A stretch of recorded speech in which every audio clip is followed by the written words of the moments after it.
Sudah dimulai, ya? Zhang Yi tahu, itu adalah Nuo Yin yang sedang memerintahkan 3 orang lainnya untuk bergabung menyerang penghalang ruang. Orang yang memegang kain sutra merah itu sedang menggunakan kemampuan domainnya untuk mengarahkan serangan ketiga orang lainnya ke satu titik yang sama. Menghadapi situasi berbahaya yang dipenuhi krisis ini, wajah Zhang Yi justru tidak menunjukkan kepanikan sedikit pun. Di dalam kehampaan hitam pekat itu, sudut bibirnya perlahan terangkat, memperlihatkan senyum yang sangat berbahaya, bahkan bisa dikatakan gila. Kalian tampaknya berpikir bahwa kalian sangat memahami diriku? Berpikir bahwa dengan menyegel ruang dan menghitung waktu dengan tepat, kalian bisa menjadikanku seperti kura-kura dalam guci. Maaf saja, pemahaman kalian tentang diriku masih jauh dari cukup. Sebagai pasien stadium akhir dengan fobia kekurangan daya tembak yang sangat parah, kartu truf milikku jauh lebih banyak daripada yang kalian bayangkan. Di dalam dunia sutra merah, lautan darah bergolak, cahaya merah memenuhi langit. 4 ahli tingkat Black Knight membentuk posisi 4 sudut, mengepung kubus hitam raksasa itu dengan rapat.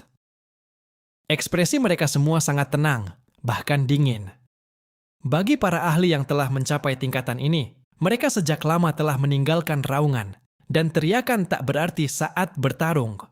Pembantaian bagi mereka sama alaminya seperti bernapas, sebuah seni presisi yang tidak mengizinkan sedikit pun gejolak emosi dalam perhitungannya. Koordinat telah selesai dikoreksi.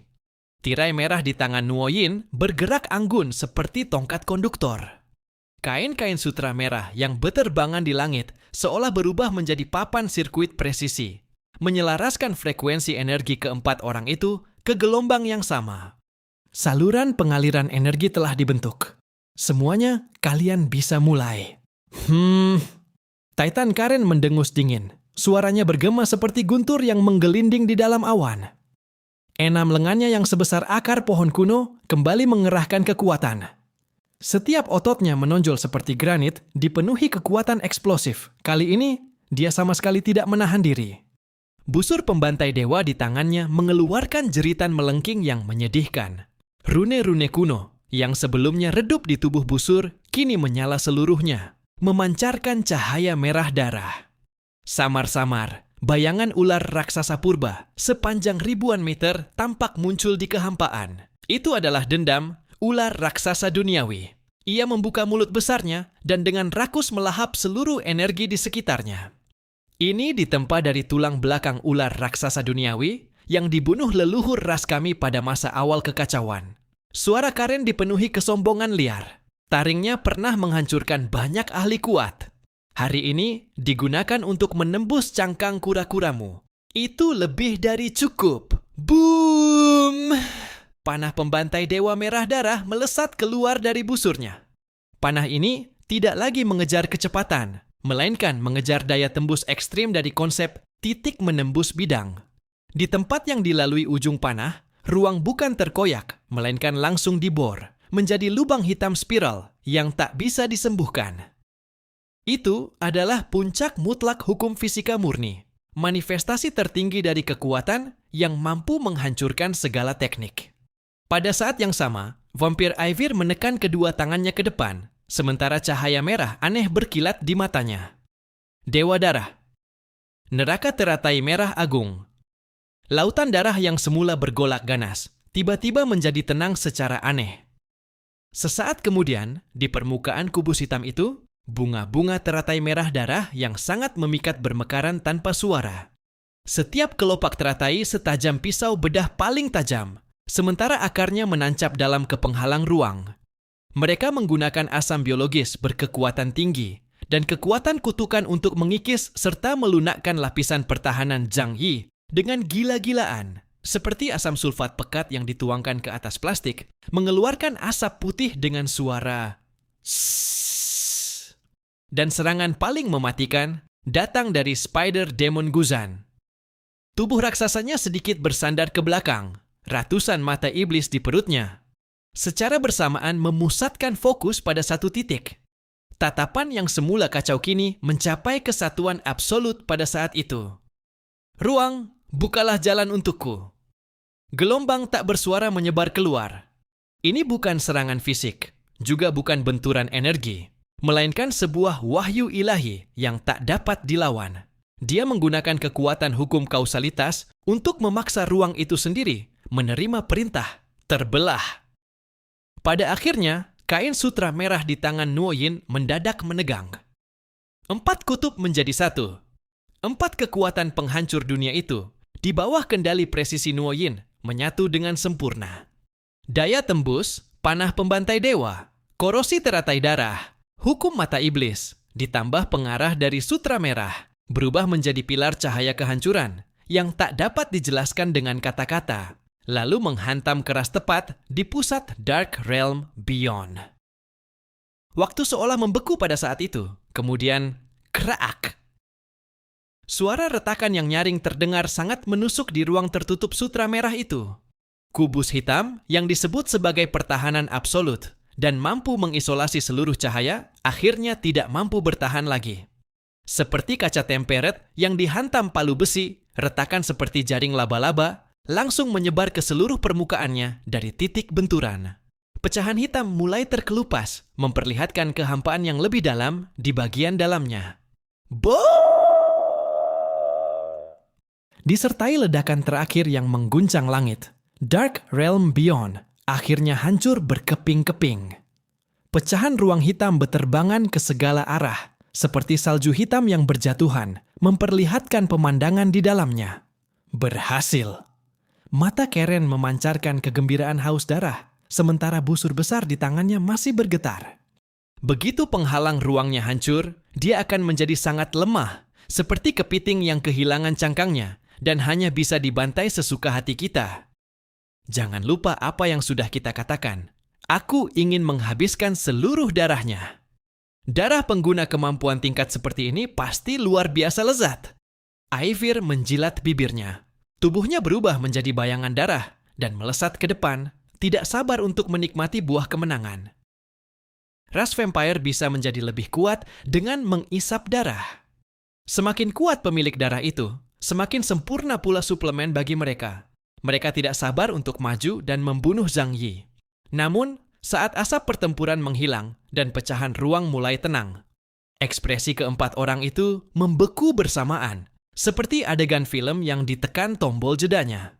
Karena ruang di depan mereka tidak ada apa-apa. Kosong melompong. Di posisi yang seharusnya terdapat sosok Zhang Yi, selain celah kehampaan yang masih perlahan menutup, tidak ada apapun. Tidak ada mayat, tidak ada darah, tidak ada potongan anggota tubuh, bahkan tidak ada sedikit pun aura kehidupan. Yang ada hanyalah kehampaan, sunyi mematikan, seolah sejak awal memang tidak pernah ada siapapun di sana. Di mana orangnya? Karen meraung tak percaya sambil mengayunkan keenam lengannya dengan marah. Panah pembantai dewaku telah mengunci auranya. Bahkan jika dia berubah menjadi abu pun, panah itu tetap bisa mengenainya. Bagaimana mungkin dia menghilang begitu saja? Nuoyin, di mana dia? Aivir menoleh ke pria tinggi kurus itu dan menjerit marah. Wajahnya yang semula memikat kini berubah bengis karena harapannya hancur. Ini domainmu. Bahkan seekor lalat di tempat ini berada di bawah pengawasanmu. Bagaimana mungkin dia bisa melarikan diri? Wajah Nuoyin saat ini bahkan lebih buruk daripada orang mati. Dia menatap mati-matian ke area kosong itu, sementara keringat dingin mulai mengalir di dahinya.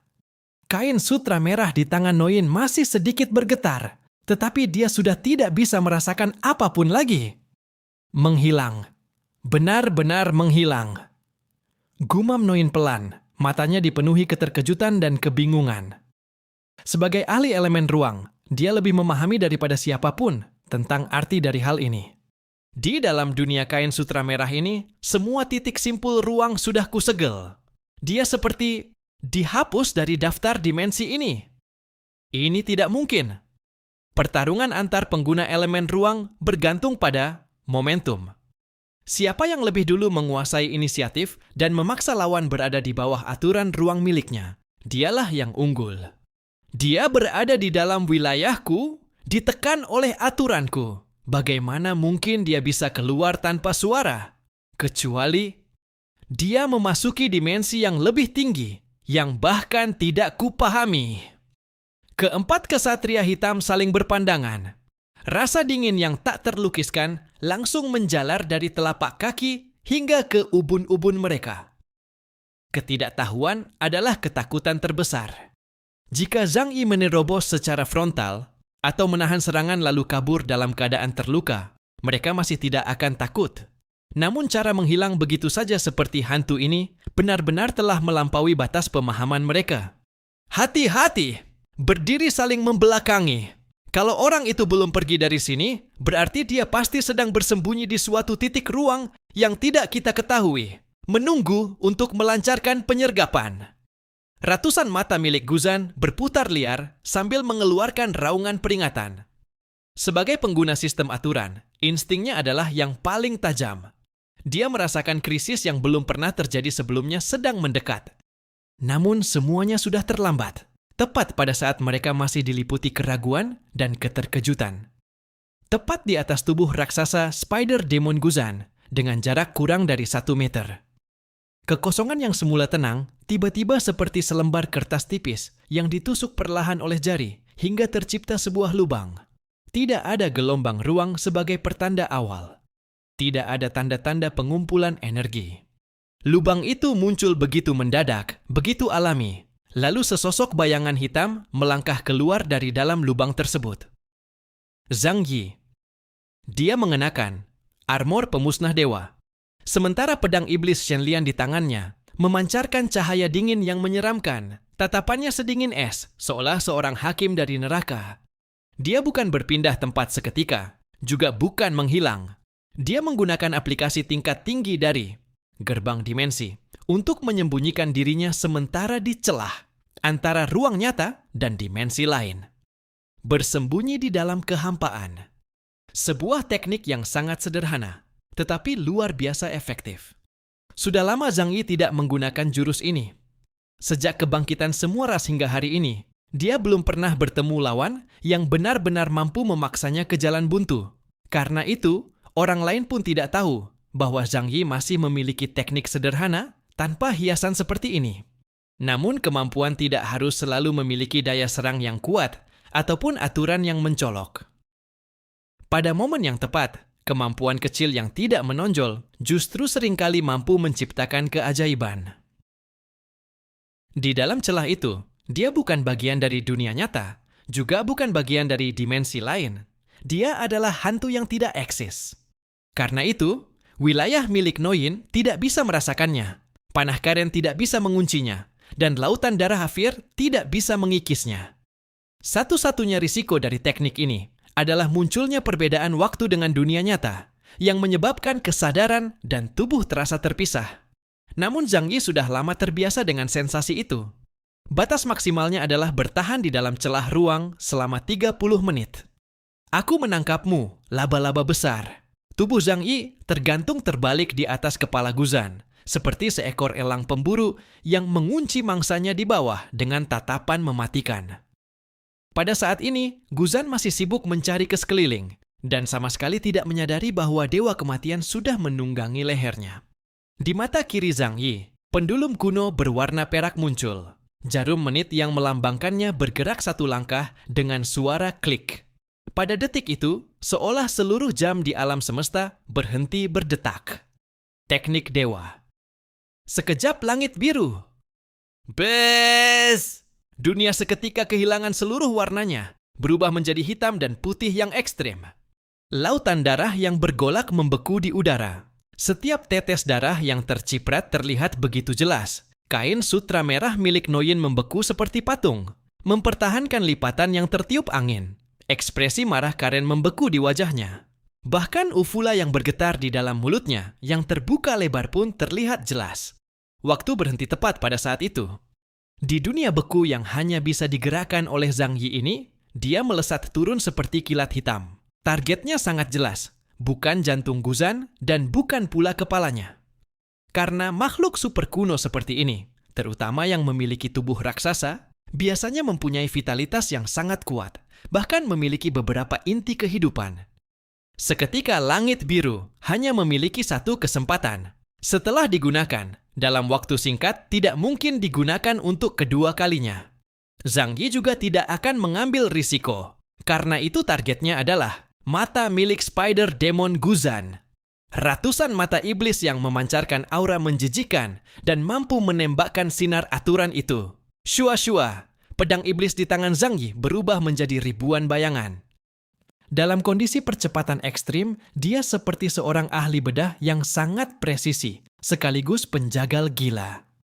Setiap tebasan menusuk tepat ke pusat pupil salah satu mata iblis, lalu pergelangan tangannya bergetar, menghancurkan dan mencungkilnya keluar. Puff!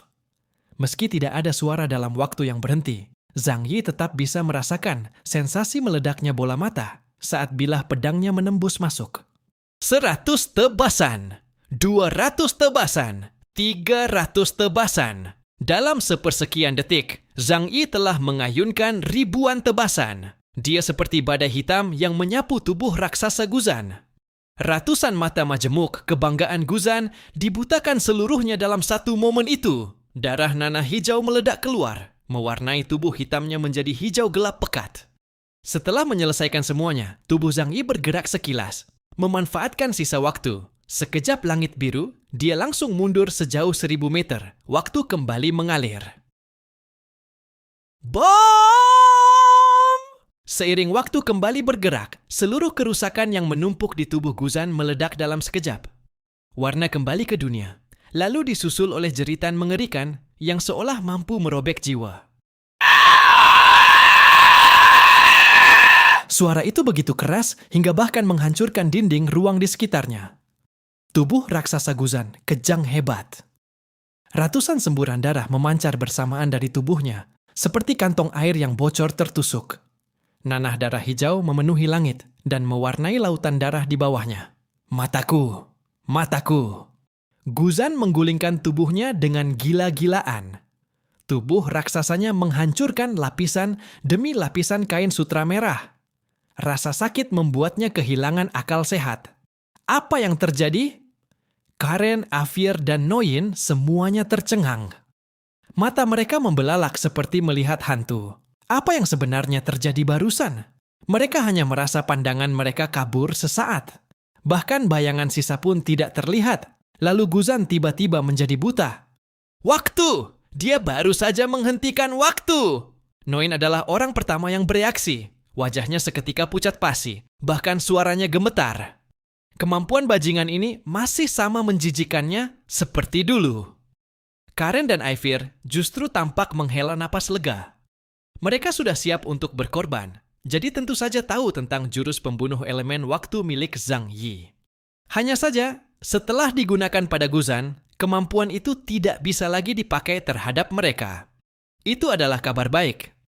Saat ini, meskipun Guzan mengalami luka berat, bagaimanapun juga dia adalah seorang ahli tingkat Black Knight. Terlebih lagi berasal dari ras Spider Demon, yang terkenal memiliki vitalitas luar biasa kuat. Tubuhnya yang besar bergetar hebat. Dari luka-lukanya, mulai keluar cairan hitam lengket, sementara rongga mata yang tertusuk buta perlahan menggeliat dan sembuh dengan kecepatan yang terlihat jelas oleh mata. Namun, untuk sementara waktu, dia tidak bisa lagi menggunakan kemampuan aturan miliknya, 100 Eyes Demonic Light. Dan itulah tujuan yang ingin dicapai Zhang Yi. Kaos! Darah nanah mengalir dari rongga mata. Guzan yang kosong. Meski tidak bisa melihat, dia mengunci posisi Zhang Yi dengan indera biologisnya yang kuat. Kau menghancurkan mataku. Kau melumpuhkan aturanku. Tapi kau tidak bisa membunuhku. Sambil memulihkan tubuhnya, Guzan meraung penuh kebencian. Suaranya terdengar seperti iblis dari neraka. Tubuh abadi ras Spider Demon bukan sesuatu yang bisa kau bayangkan. Dan skill terlarang seperti Heavenly Sky Instant dalam waktu singkat hanya bisa kau gunakan sekali, bukan? Apa tubuhmu masih mampu menanggung serangan balik kedua? Sekarang kartu asmu sudah habis, penghalang ruang juga sudah lenyap. Kami masih punya 4 orang. Oh tidak, meskipun aku lumpuh, masih ada 3,5. Kalau kami bekerja sama, kami tetap bisa menghancurkanmu menjadi bubur daging. Mendengar perkataan Guzan, Karen dan Aifir juga langsung tersadar. Meskipun dalam hati mereka terkejut dengan metode Zhang Yi, situasi saat ini tetap membuat mereka berada di posisi yang benar-benar unggul. Zhang Yi sudah terekspos, kehilangan metode pertahanan terkuatnya, dan seluruh kartu trufnya telah dikeluarkan. Sementara pihak mereka hanya kehilangan satu petarung. 3 lainnya masih berada dalam kondisi penuh, dan kekuatan tempur mereka tetap berada pada tingkat penindasan mutlak. Bunuh dia. Sekarang juga. Karen meraung marah sambil kembali menarik busurnya. Otot keenam lengannya menggembung besar. Aifir juga menjerit nyaring. Lautan darah kembali mendidih dan berubah menjadi puluhan naga darah yang menerkam ke arah Zhang Yi. Menghadapi kelompok musuh yang kembali dipenuhi niat membunuh dan menerjang seperti anjing gila itu, Zhang Yi berdiri di kehampaan. Jubah Taisu di tubuhnya memang sedikit beriak, tetapi punggungnya tetap tegak lurus, seperti pedang tajam yang mampu menembus langit. Dia memandang para musuh yang merasa sudah melihat semuanya dengan jelas, lalu tiba-tiba tertawa. Tawa yang sangat cerah, sekaligus sangat penuh ejekan. Kartu trufku habis? Zhang Yi perlahan menggelengkan kepala, seolah baru saja mendengar lelucon terbesar di dunia. Dia perlahan mengangkat kepalanya. Dalam mata dalamnya berkobar api bernama cemoohan. Apakah kalian benar-benar berpikir kalian sangat mengenalku? Kalian meneliti teleportasi ruangku, meneliti prediksi waktuku, bahkan meneliti kelemahan kepribadianku. Kalian menganggapku berhati-hati, takut mati, dan hanya pandai menghindar. Tetapi, Zhang Yi perlahan membuka kedua tangannya, membuat gerakan seolah memeluk dunia. Pada saat yang sama, ruang di belakangnya mulai bergetar hebat, mengeluarkan suara retakan menusuk telinga, seakan ada makhluk raksasa yang melampaui batas dimensi ini sedang memaksa masuk. Kalian sama sekali tidak tahu apa-apa tentang diriku. Aku memang seorang pengguna kemampuan ruang. Benar. Tetapi aku tidak pernah menganggap diriku sebagai petarung yang ahli dalam pertarungan jarak dekat atau duel 1 lawan 1. Semua teknik, gerakan tubuh, dan metode bertarung itu hanyalah seni bertahan hidup yang kupakai karena terpaksa. Yang paling kuahlikan adalah kilatan fanatik muncul di mata Zhang Yi, sementara suaranya mendadak meninggi. Penindasan sumber daya.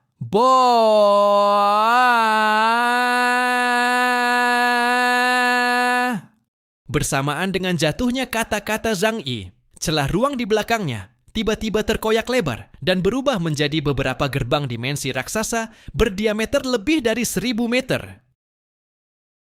Pada saat itu, seluruh ruang kain sutra merah bergetar hebat, seolah tidak mampu menanggung kedatangan kekuatan tersebut. Aura arus baja dari peradaban teknologi tingkat tinggi langsung menghancurkan suasana primitif dan brutal yang memenuhi wilayah itu. Buka mata kalian lebar-lebar dan lihat baik-baik. Inilah cara bertarung yang benar-benar paling kuahlikan. Yang pertama keluar adalah sebuah kapal perang super berwarna hitam pekat dengan garis tubuh ramping seperti pesawat ulang-alik dan permukaan dilapisi lapisan antimateri, Dreamer. Panjangnya mencapai beberapa ribu meter, seperti paus raksasa laut dalam yang perlahan meluncur keluar dari kehampaan sambil membawa tekanan sunyi yang mengerikan. Setelah itu muncul 2 kapal pengawal berukuran sedikit lebih kecil, tetapi memiliki konfigurasi daya tembak yang sama mengerikannya, Homeland dan Space. 3 kapal perang itu keluar dari gerbang dimensi dalam formasi segitiga. Meriam utama, meriam sekunder, dan peluncur misil yang memenuhi tubuh mereka, kini seluruhnya selesai melakukan pengisian energi. Meriam pemusnah bintang antimateri memancarkan cahaya biru kematian yang membuat siapapun putus asa. Ini? Benda sialan apa ini? Dari mana mereka datang? Busur pembantai dewa di tangan Karen hampir jatuh ke tanah. Mereka pernah menyaksikan kedahsyatan Dreamer, jadi tentu tahu betapa mengerikannya meriam utama benda itu. Bahkan ahli tingkat Black Knight pun sama sekali tidak ingin menerima satu tembakan meriam pemusnah bintang antimateri secara langsung. Apalagi jika 3 kapal muncul sekaligus. Sebelum mereka sempat pulih dari keterkejutan, belum... Wuung! 13 sosok cantik mengenakan rok perang hitam, memegang pedang raksasa dan meriam tangan, serta memiliki sayap cahaya mekanis di punggung mereka, terbang keluar dari kapal perang. Armored Valkyrie. Seluruh unit diaktifkan. Mereka adalah mesin pembantaian dari peradaban Mars, tanpa emosi, hanya memiliki perintah untuk membunuh. Dan mereka akan terus berevolusi selama pertempuran berlangsung, meningkatkan kemampuan diri tanpa henti. Segera setelah itu, lebih dari 200 robot tempur Ultimate Sand Reaper menyerbu keluar seperti kawanan lebah. Setiap unit telah dimodifikasi secara ekstrem oleh Lukeran dan dipersenjatai dengan senjata khusus untuk menghadapi para esper tingkat tinggi. Mereka memenuhi langit dengan jumlah yang begitu padat. Namun semua itu masih belum selesai. Dan sekarang penutup utamanya. Zhang Yi menjentikkan jarinya. Tatapannya penuh rasa bangga seperti anak kecil yang sedang memamerkan mainan favoritnya. Boom! Sebuah benteng logam raksasa sebesar asteroid perlahan-lahan keluar dari gerbang dimensi terbesar. Itulah tubuh utama, Benteng Tianhai. Sebuah benteng perang bergerak. Sebuah kota udara yang dipersenjatai sampai ke giginya. Kemunculannya langsung menutupi langit seluruh ruang kain sutra merah. Bayangan yang dilemparkannya sepenuhnya menyelimuti 4 Black Knight. Di bagian bawah benteng itu, meriam Tianhai yang mampu menenggelamkan sebuah pulau hanya dengan satu tembakan perlahan mengubah arah bidikannya. Bola energi merah menyala di ujung larasnya, memancarkan cahaya yang bahkan lebih terang daripada matahari. Melihat armada mengerikan yang cukup untuk memulai perang antar bintang itu, 4 ahli kuno yang tadi masih berteriak ingin menghancurkan Zhang Yi kini benar-benar tercengang.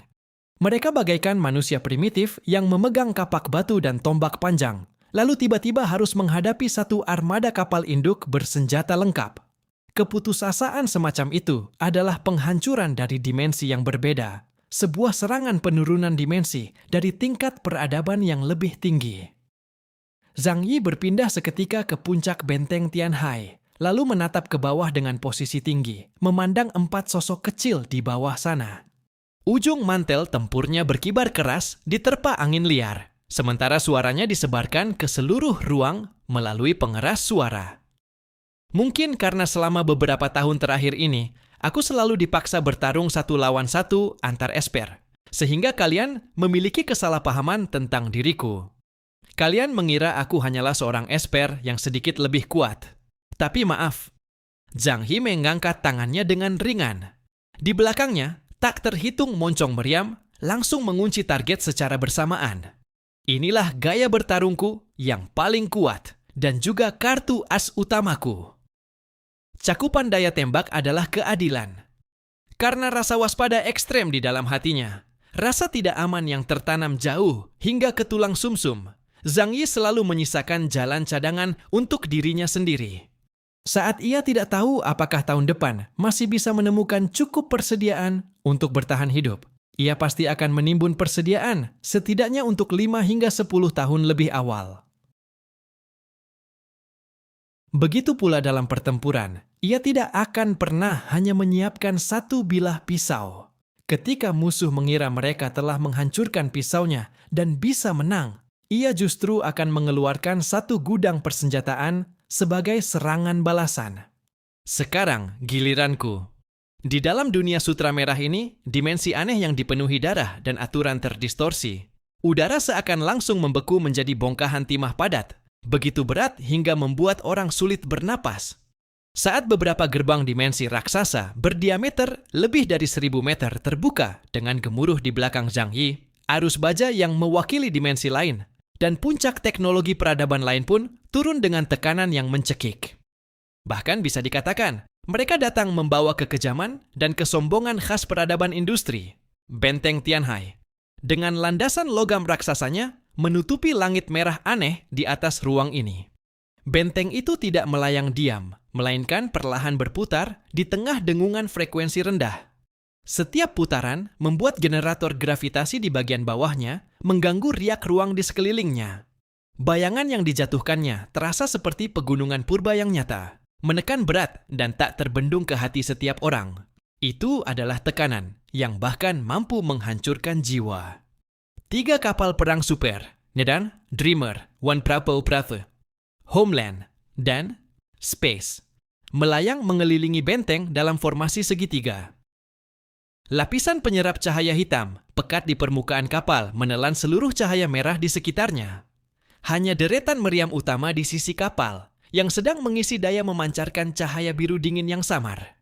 Cahaya itu tidak menyilaukan, tetapi mengandung daya hancur mengerikan yang cukup untuk memusnahkan bintang. Raungan rendah mesin menyebabkan resonansi ruang, seolah-olah banyak monster purba yang dipenjara dalam kandang baja sedang mengaum marah, haus akan darah dan kehancuran. Meriam penghancur bintang antimateri telah dipanaskan lebih awal dan siap melepaskan serangan dahsyat kapan saja. Dalam waktu 2 tahun, mereka kembali mendapatkan peningkatan teknologi.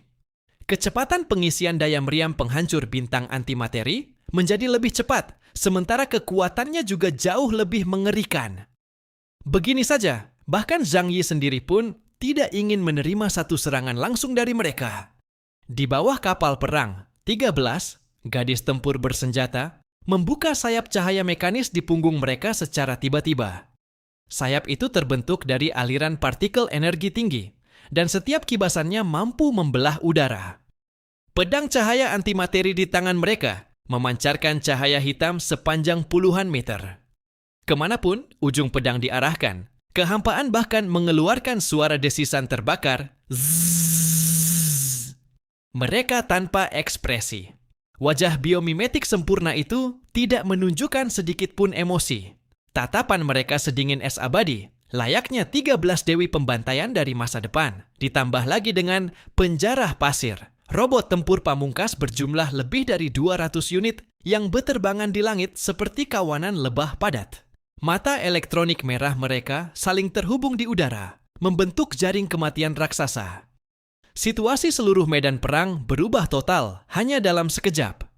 Ini bukan lagi sekadar perburuan biasa, melainkan benturan antara peradaban dengan peradaban. Sebuah perang yang sepenuhnya tidak seimbang.